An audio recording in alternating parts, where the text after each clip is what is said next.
Assalamualaikum warahmatullahi wabarakatuh. Masih di bab listrik DC, kita belajar tentang contoh soal yang pertama ya. Ini nanti kita gabung aja dari hukum Kirchhoff dan konsep daya dan energi listrik. Nah, sekarang Kirchhoff dulu. Ini ada sebuah rangkaian tertutup, ada dua baterai di sini. Yang pertama 6 volt, yang kedua 12 volt, gitu ya. Nah, sekarang pertanyaan yang pertama adalah kita mau menentukan arus dulu. Arus yang mengalir pada rangkaian tersebut.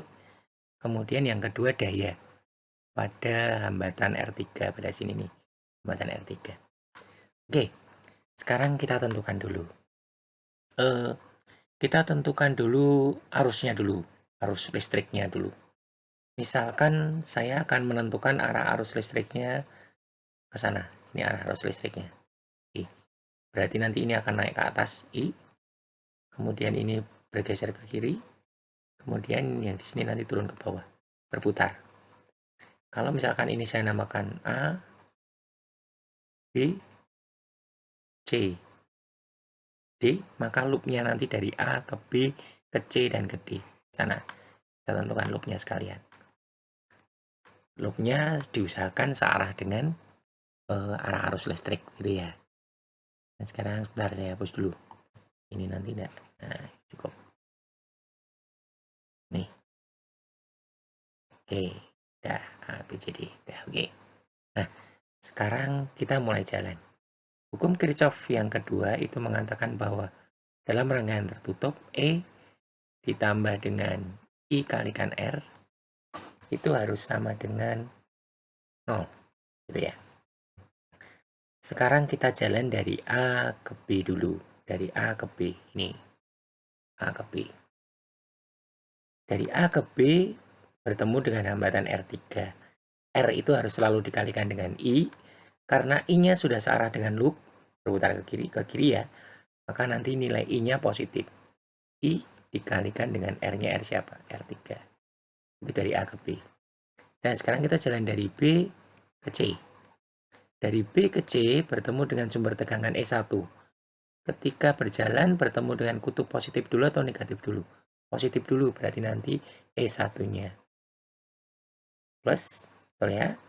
Ketemu dengan hambatan lagi, ketemu dengan hambatan. Di sini ada I yang lewat. Karena searah dengan loop, maka nilai I-nya positif dikalikan dengan R2, berarti nanti jadi plus I kali R2. Yuk. Nah, sekarang kita ketemu titik C. Dari C ke D, ketemu dengan hambatan 1. Hambatan selalu dikalikan dengan I searah dengan loop ya. Berarti nanti positif lagi, plus I kalikan R2. Sampai ke titik D. Dari D ke A, kita jalan, ketemu dengan tegangan E2. Ketemu dengan kutub negatif dulu, maka nanti E2-nya minus E2. Ya, sudah sampai titik A lagi. Sudah selesai berarti. Sama dengan 0. Kita masukkan angkanya. I dikalikan R3. R3-nya berapa? 4. Ditambah E1. E1-nya 6. Ditambah I kalikan R2. 6 lagi. Ditambah I kalikan, ini R1 ya. Maaf, ini R1. Di sini kan tadi I kalikan R1. Berarti I kalikan R1 itu 2. Min E2-nya itu 12. Sama dengan 0. Ini tadi R1 ya, I kalikan R1. Yang dari C ke D. Sekarang kita jumlahkan dulu yang I dulu. 4I dengan 6I dengan 2I. Didapatkan nanti 12I. 6 dengan min 12 didapatkan min 6. Harus sama dengan 0. Berarti nanti 12I sama dengan 6. I sama dengan 6 per 12. 0,5 ampere. Itu cara yang pertama. Cara yang kedua begini. Sekarang kamu lihat. Ini saya hapus dulu semuanya biar jelas. Tidak usah pakai garis-garis loop seperti ini. Nah, sekarang kamu lihat. Ada dua sumber tegangan di sini. 12 volt dengan 6 volt. Arus akan keluar dari kutub positif. Berarti yang dari 12 volt dia arahnya ke sana. I-nya. Tapi kalau yang dari 6 volt, karena arrow keluar dari kutub positif, berarti ke sana. Antara I yang dari 12 dengan I yang 6 volt berlawanan arah. Berarti nanti harus kalah salah satu.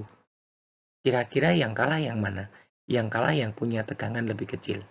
Ini lebih kecil 6 volt. Berarti nanti yang menang pasti tegangan yang lebih besar 12 volt. Arusnya berarti nanti akan muncul dari arus yang 12 volt. Betul kan? Arahnya ke sana. Berputar ke kiri. Kita udah ketemu nih positif 0,5 ampere. Tapi cara cepatnya begini.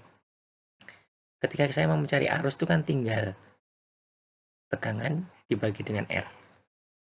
Karena tegangannya ada 2 berarti kita pakai sigma, R-nya ada banyak pakai sigma. Sama dengan antara 12 dengan 6 saling berlawanan arusnya. Berarti nanti harus saling menghilangkan atau saling mengurangi. Maka E-nya nanti dikurangi 12 dikurangi dengan 6. Itu dibagi dengan R-nya ada berapa? 1, 2, 3. 2 tambah 6 tambah 4. Didapatkan 2 tambah 6 tambah 4. Ini dapat 6, yang bawah dapat 12. Hasilnya 0,5 ampere. Gitu ya. Kemudian kalau misalkan nanti tegangannya itu menghasilkan arus yang searah, Pak. Berarti seperti ini misalkan. Ini tegangannya saya buat ke sana. Ada hambatan. Kemudian ini ada hambatan ya. Nah, ini saya buat ini ke sana. Ini ada hambatan. Coba kamu lihat, ini E1, ini E2. Arus dari E1 dari kutub positif dulu, berarti ke sana. Arus dari E2 juga dari kutub positif dulu, berarti ke sana. Antara I dari E2 dengan I dari E1, I dari E2 dari baterai 2 dengan I dari baterai yang pertama, searah tidak? Searah, berputar ke kiri semua.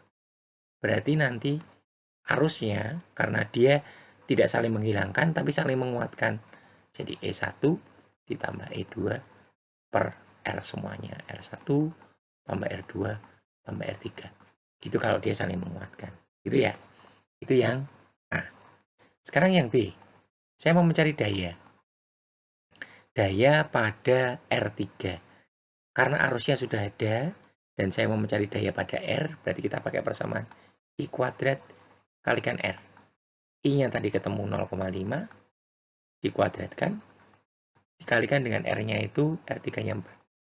0,5 itu dikuadratkan dapat 0,25, kali 4, berarti hasilnya nanti 1 watt. Tuh. Itu dulu satu contoh soal, nanti akan kita lanjut ke contoh soal yang kedua. Terima kasih. Assalamualaikum warahmatullahi wabarakatuh.